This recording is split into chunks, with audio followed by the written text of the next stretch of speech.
avait un moteur, on les appelait les vélos Solex ou les vélos moteurs.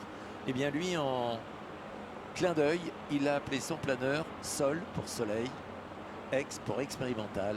Mesdames et messieurs, dans 10 secondes, le décollage du Solex avec Jean-Baptiste Loiselet, dit Baptistou.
Le Solex, c'est donc un planeur solaire, il est expérimental et il veut absolument que son idée poursuive sous un nom qui va s'appeler les ailes pour la planète.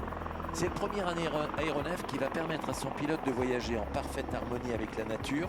Il n'y a pas de limite, il est libre de toute logistique. C'est la première machine à se baser sur un mixte d'énergie pour fonctionner et d'énergie naturelle qui plus est. À son bord, Jean-Baptiste Loiselet a réalisé durant l'été 2022 un Tour de France avec zéro impact. Il a fait 2600 km à vol d'oiseau réparti en 17 étapes et il n'a utilisé que du vent, que du soleil.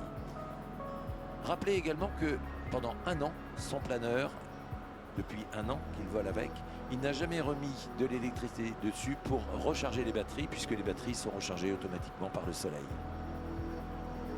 La définition ultime de la liberté, le premier aéronef parfaitement fonctionnel dont le vol est réellement 100% durable. Il a inventé la lentodromie, puisqu'on connaissait la loxodromie, et l'orthodromie, la manière de naviguer sur cette planète. Et bien lui, il prend le temps de naviguer, de se déplacer avec son planeur. S'il est possible que son projet débouche sur un développement commercial du planeur solaire, l'objectif premier pour lui, c'est de mettre cette aventure au service de la planète, de la rendre accessible à tous, d'où le nom des ailes pour la planète. La première action envisagée, c'est un nouveau Tour de France des solutions qui est prévu pour l'année prochaine, en 2024, avec une série de films documentaires à la clé. Et par la suite, il souhaite que le grand objectif pour lui, ça va être de fabriquer 3 planeurs solaires biplaces et de lancer une patrouille de planeurs pour aller découvrir l'environnement. Et cette patrouille, eh bien, elle va sillonner le ciel toute l'année avec vous, le grand public, à son bord. Non mais le système est top, hein. Sans déconner, avec des ailes pour la planète, non seulement on a des aéronefs qui sont en parfait accord avec des contraintes environnementales, mais on est encore un cran plus loin puisque cette fois l'aéronautique, elle devient un outil au service de l'environnement. Rêver d'aéronautique, c'est donc possible. Des ailes pour la planète, c'est l'occasion de montrer qu'aéronautique et écologie sont compatibles. C'est un bel exemple d'engagement personnel. Jean-Baptiste a mis sur la table pas moins de 15 ans d'économie, sa carrière professionnelle en veille, son intégrité psychologique, comme il le dit, mais aussi l'engagement en faveur de l'humanité durable. Il y a des idées qui sont mises aujourd'hui au service de l'aviation. Il y a des investisseurs. Les deux, s'ils se retrouvent, à mon avis, l'avenir, c'est ce que nous disions tout à l'heure, des idées nouvelles qui, dans 20-30 ans, nous paraîtront tout à fait normales. Là, le planeur en question a coupé son moteur, c'est-à-dire que l'hélice est rentrée dans son carénage et aujourd'hui, là, actuellement, il utilise des ascendances qui sont en train de monter dans ces nuages qui sont un peu joufflus, qu'on appelle des cumulus. Et comme les oiseaux, on va chercher cette colonne d'air chaude pour pouvoir l'intégrer. Et vous imaginez être dans un ascenseur en train de descendre une échelle pendant que l'ascenseur est en train de monter. C'est exactement ce que fait le planeur. Il prend de la vitesse, donc il est en position toujours de descente. Mais comme la colonne d'air chaude monte, eh bien il accompagne cette colonne jusqu'à la base du nuage. Les records du monde de distance aujourd'hui, c'est plus de 2000 km. Les records de durée aujourd'hui ne sont plus autorisés, mais ça a été 53 heures. C'était dans les Alpilles. Parce que le vent qui a du ressaut sur les montagnes, sur le relief, eh bien, va pousser également des molécules et puis également des ondes. Et le record du monde d'altitude en planeur est de 12 600 mètres au-dessus des avions de ligne. Retraite, La Rochelle.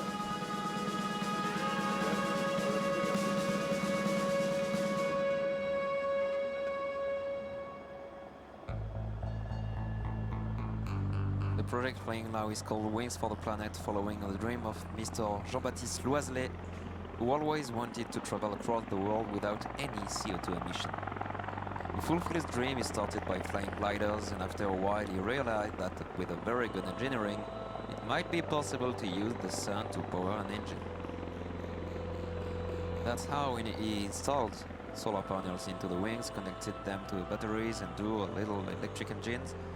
That's how he was able to take off by himself today. This flight follows a certain philosophy once it's gaining altitude, as you just saw above the runway. As an sailplane is able to take thermals and lift, the batteries will use the sun to charge, and when he'll need the engine, it will be fully operational and help him to reach the next thermal. Last year, Jean-Baptiste Loiselet performed a circle around the country to present his invention, as he is doing that today at Paris Air Show. Il se pose avec le vent dans le dos, c'est joli ça.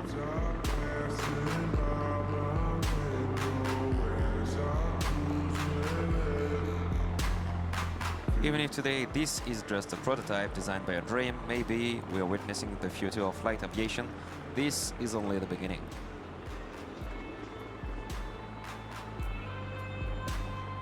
Le planeur est visible sur le statique tous les jours avant le vol. Il est situé, Jean-Baptiste Loiselet, juste à côté du Solar Strato. Eh bien, cherchez le stand Innovavis. Innovavis, ce sont des ailes pour la planète.